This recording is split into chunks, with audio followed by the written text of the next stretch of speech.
He has been a constant source of support, and he has always been telling me that you have to replace us quickly.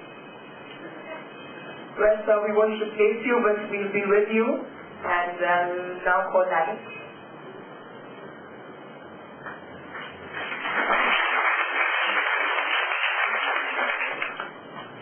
Thank you, Ankita, and thanks to all the Indian students who helped to organize this Congress.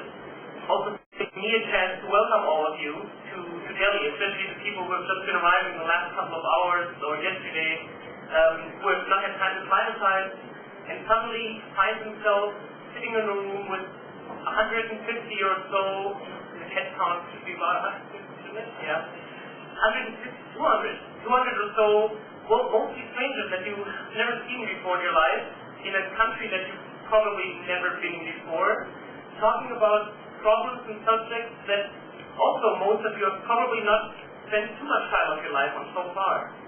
And I think just realizing how special this is, that people from all over the world, from Japan to Canada and from Nigeria all the way up to Finland, have managed to come together in a place like Delhi, in a place that's not just historically but currently a political hotspot and a military hotspot, in order to discuss that very issue. And people oftentimes ask me at home, so you're spending your vacation doing what? Going to India to a conference? Okay, medical conference, I can understand that. They talk about what, like malaria? No, we actually talk about nuclear weapons and making the world a safer and healthier place.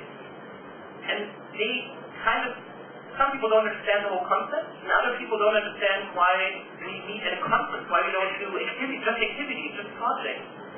And at the beginning of my time as an IPPNW student, I oftentimes felt that there's too much conferences and too little action. But over the years I found that the possibility to sit down together and talk and discuss and exchange is so important that these World Congresses or the regional conferences that we have every once in a while. World Congress every 2 years, most regions you have a regional conference every year or so. Some countries even have national student conferences. It's these conferences that we remember when we are sitting at home in front of the computer, answering emails, trying to set up projects, and asking ourselves, why am I spending 5 hours of my night on this? And then you remember the people that you met, and big plans you had, and the dreams that you had, and what you wanted to set up.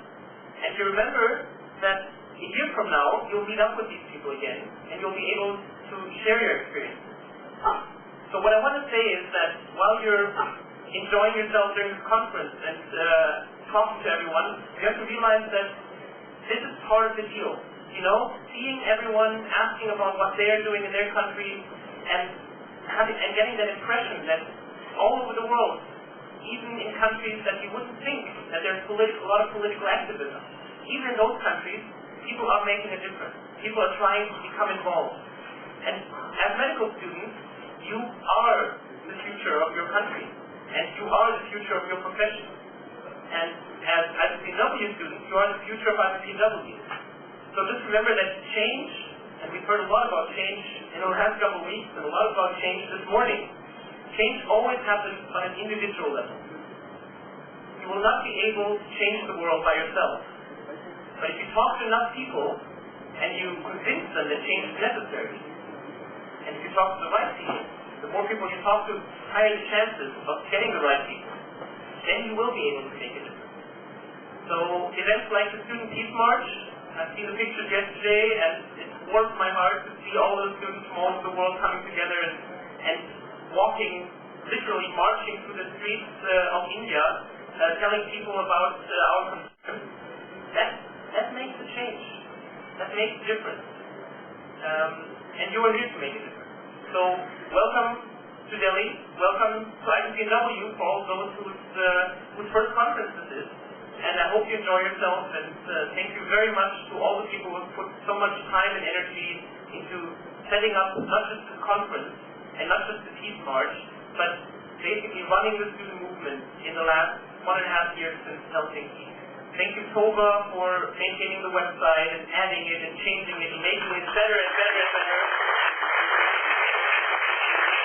Thank you, Yeno for running equals and continuing Kagendra's great work. Where's the Yeno? Somewhere. Oh, there you go. And thank you so much, Ruth and Kagendra, for giving me so many placid night sleep, knowing that the student movement is in your hands and getting better and better every day.